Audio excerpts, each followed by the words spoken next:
Comme tous les peuples pasteurs, les nomades du Djebel Amour subissent les exigences du pâturage et de la source. Chassés dès le printemps de leur campement saharien vers les zones cultivées du Sersou, ils reprennent à l'automne la route du sud.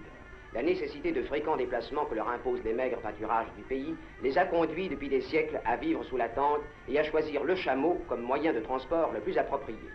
Comme les femmes doivent rester cachées aux yeux des étrangers, elles voyagent dans des palanquins recouverts d'étoffes de couleur.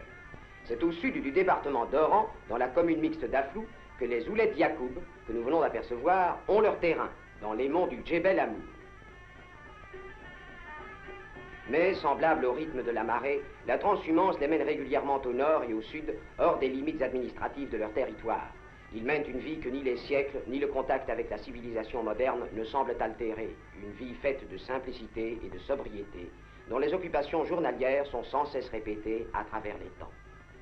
Mais laissons la caravane poursuivre sa route, nous la rejoindrons à temps et voyons quelle est la vie de ces nomades. La demeure du nomade est une tente faite d'étroites et longues bandes nommées fliges, tissées en laine et poils de chèvre ou de chameau et cousues entre elles. 2 ou 3 grandes surfaces ainsi obtenues sont juxtaposées et reliées par des attaches à boutonnières qui rendent le démontage aisé et chaque partie peut être pliée séparément.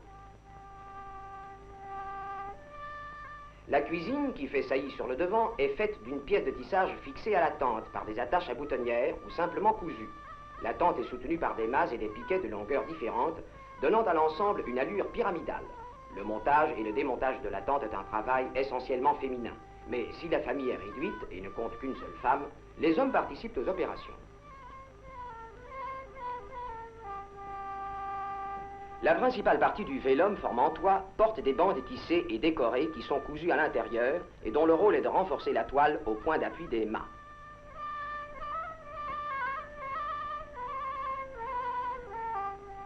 Ici, les ânes remplacent les chameaux, car le propriétaire de cette tente, de la tribu des Oulet Mimoun Gueraba, est un petit nomade, au déplacement de faible amplitude. Une fois que la tente pliée est posée sur la bête, les pans sont rabattus, chacun sur un piquet, et remontés de façon à former 2 poches, utilisées au transport des petits objets. Le tout est solidement attaché et par-dessus sont posés les autres mâts et piquets.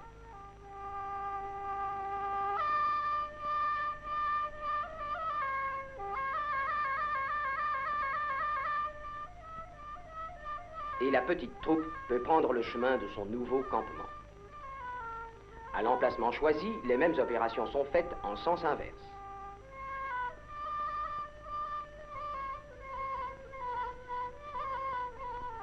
Les piquets maintenant la tente au sol sont d'abord enfoncés. Les voisines ne manquent pas de venir prêter main forte.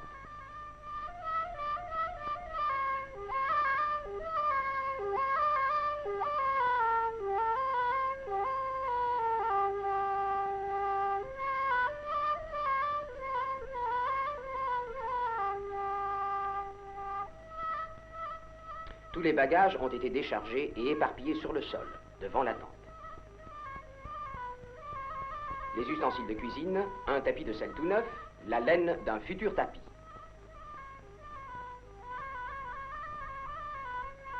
Les mâts sont mis en place avec soin.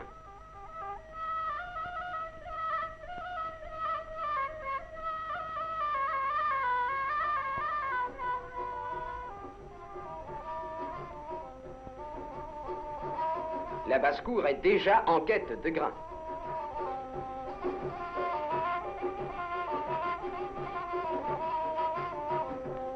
On prépare les parois de la cuisine et on finit la tente.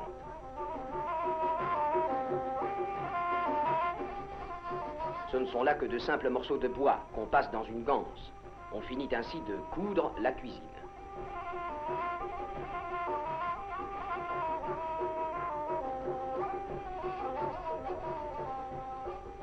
J'ai tout vérifié, ça va.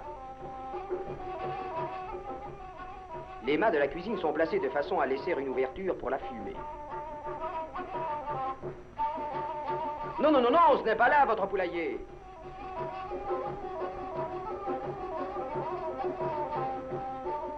Et le moment d'emménager est venu. Pour ce qui est de pendre la crémaillère, on en reparlera un autre jour. La principale ressource de ces populations demeure la culture des céréales. Les terrains ensemencés sont parfois laissés par leurs propriétaires qui suivent leurs troupeaux dans le sud. Mais le bruit de la moindre déprédation les affectant leur parviendrait aussitôt car les nouvelles vont vite dans le pays. L'élevage du mouton représente un revenu non moindre, mais chaque troupeau ne comporte qu'un nombre réduit de têtes, car les pâturages sont trop clairsemés. La plupart des transactions peuvent être faites sur le marché aux moutons, qui se tient tous les dimanches à Afflou. On y trouve également des chèvres, des ânes et quelques bovidés. Les ventes se font à la surenchère et jamais un vendeur ne lâchera ses bêtes dans la première heure du marché. Les discussions terminées et les deux parties étant tombées d'accord, le nouveau propriétaire emmène ses bêtes après avoir payé rubis sur l'ongle. Tous les moutons ne sont pas toujours d'accord et il faut savoir se montrer persuasif. Les quelques bovidés qu'on trouve dans la région ont parfois la chance de paître dans une prairie qui ne le cède en rien à celle de France. Et quelques arbres aux couleurs de l'automne semblent même être là pour souligner la ressemblance. Quant aux chameaux, ils ne se vendent pas sur le marché, mais n'importe où. Nous voyons dans ce champ un filet de laine tendu en croix. Il est destiné à la chaîne d'un tapis et la laine de la moquette est prête. Le tissage est aussi une source de revenus, mais dans une plus faible mesure. Le tapis du Djebel Amour est exécuté sous la tente sur un métier vertical maintenu par des cordes. Les tapis étaient jadis composés par des hommes, les régams, aidés de 3 ou 4 tisseuses. Ce sont aujourd'hui des femmes, les régamas, qui les remplacent de plus en plus. La régama travaille du côté ras du tapis. Elle se borne à placer les points blancs qui limitent les contours des dessins, laissant aux tisseuses le soin de nouer dans les intervalles les points rouges et bleus.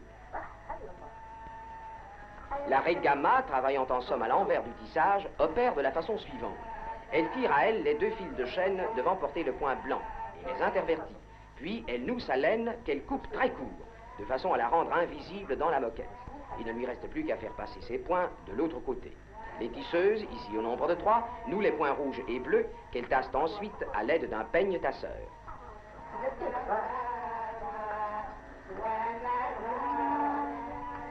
Entre chaque rangée de points noués, les tisseuses passent 2 fils de trame qui donneront de la tenue au tapis.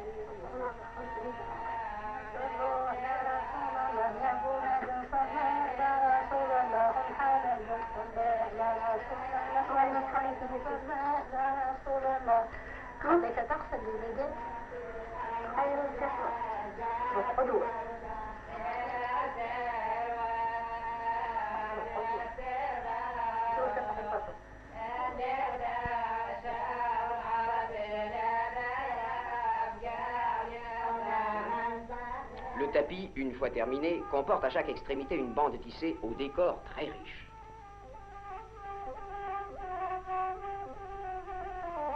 Ce tissage ras sert, dans la tente, de séparation entre le côté des hommes et celui des femmes.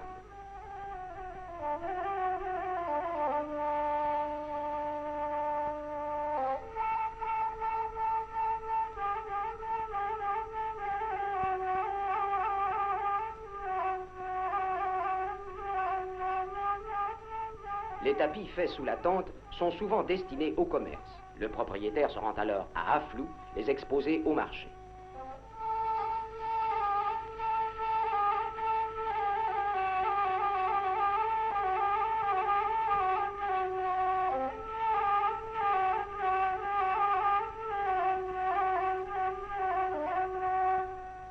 Le marché au tapis se tient sur la place tous les dimanches matins.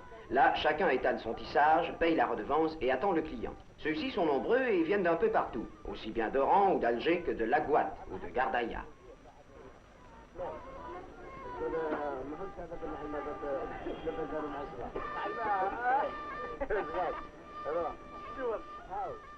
Le choix est difficile. On ne saurait se décider sans hésiter, sans comparer les motifs.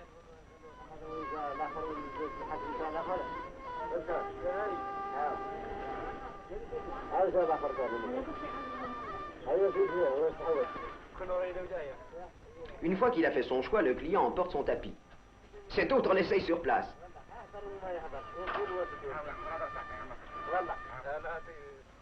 Le nomade profite de son passage à Afflou pour faire quelques provisions.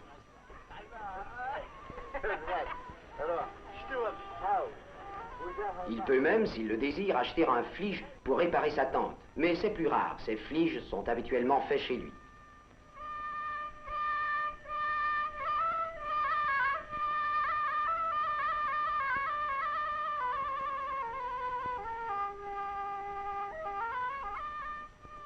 La sparterie est aussi une occupation de la femme nomade. À l'aide d'Alpha, elle confectionne des tasses et des plats imperméables qui lui serviront de vaisselle.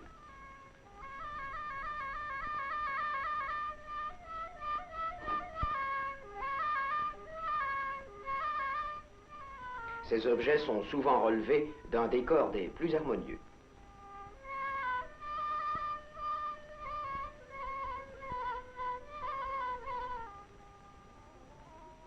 L'homme aussi possède quelques passe-temps et il ne dédaigne pas de s'y abandonner lorsque le ciel trop chargé laisse prévoir une journée pluvieuse.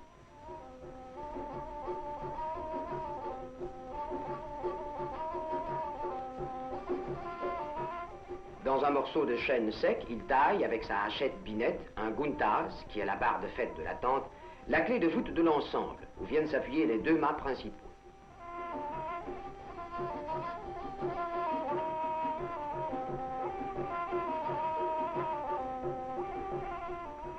Et la vie s'écoulera ainsi, la femme partageant son temps entre toutes ses activités et la cuisine. Le couscous est toujours à l'honneur. Et les jours froids, le foyer est entouré des enfants que le vent d'hiver a glacés. Chacun grandira sous la tente.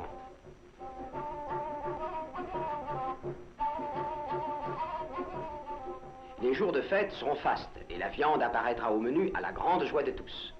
Le rythme est toujours le même et les saisons se succéderont, imposant les déplacements. Voici la caravane que nous avons quittée tout à l'heure. Le sud n'est pas encore atteint et plusieurs journées de marche seront nécessaires. Femmes, enfants, chats, poules voyagent ensemble dans les bassours que le pas lourd des chameaux balance. Des montagnes sont à contourner, des routes escarpées doivent être suivies. Le chef surveillera les bêtes, rattrapant un chameau pressé ou en poussant un autre qu'une petite touffe d'herbe aura tenté. Encore un col à franchir et Taouyala, terme de l'étape, sera atteint. Se préparant à camper jusqu'au lendemain matin, les tentes sont montées et les bêtes laissées libres au pied des montagnes jumelles, ancien refuge du Ksar de Taouyala. Mais rejoignons les tentes où l'heure de la prière a sonné.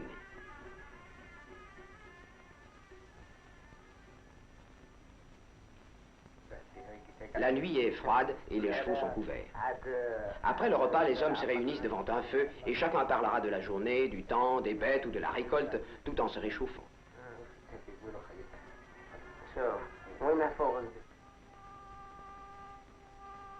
Dès l'aube, le camp est sur pied.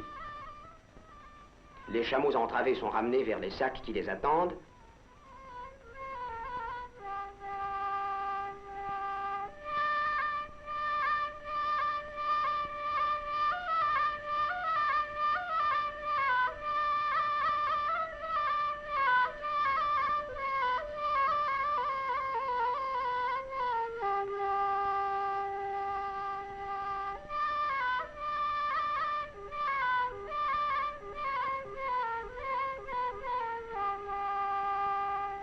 Les tentes sont démontées, pliées, chargées, les bassours préparés.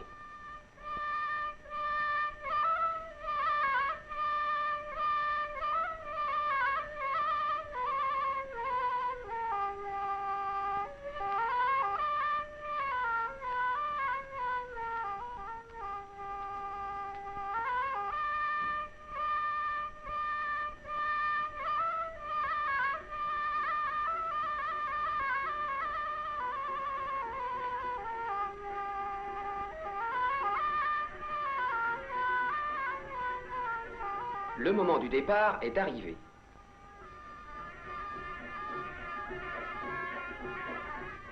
Les bassours se groupent et la caravane se met en marche dans les premiers rayons du matin.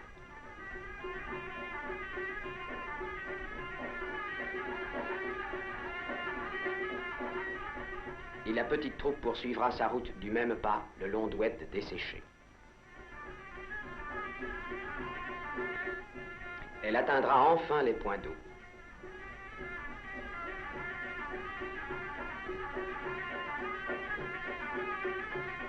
Elle passera devant les pierres écrites, dessins rupestres d'une époque lointaine, avec l'indifférence et le calme de ceux qui y sont depuis longtemps accoutumés.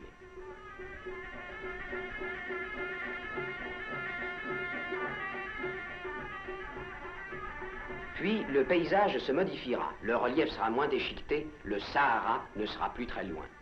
De passage dans une palmeraie, on en profitera pour acheter des dattes ou les échanger contre le blé qu'on a ramené du nord. Les provisions d'eau seront faites et l'on reprendra le chemin du sud. Une dernière halte à Tadjerouna marquera la fin du voyage. On y lavera son linge, on fera encore quelques échanges, le tout prendra une quinzaine de jours et ce sera le départ vers les campements d'hiver à la lisière du Sahara. Plus loin, c'est le désert de sable et de rocailles, le pays où la vie est âpre et difficile, le pays des grands nomades sahariens, les Chamba. Des mois s'écouleront avant que le printemps ne réveille le besoin de reprendre la route du Nord pour une nouvelle saison de transhumance.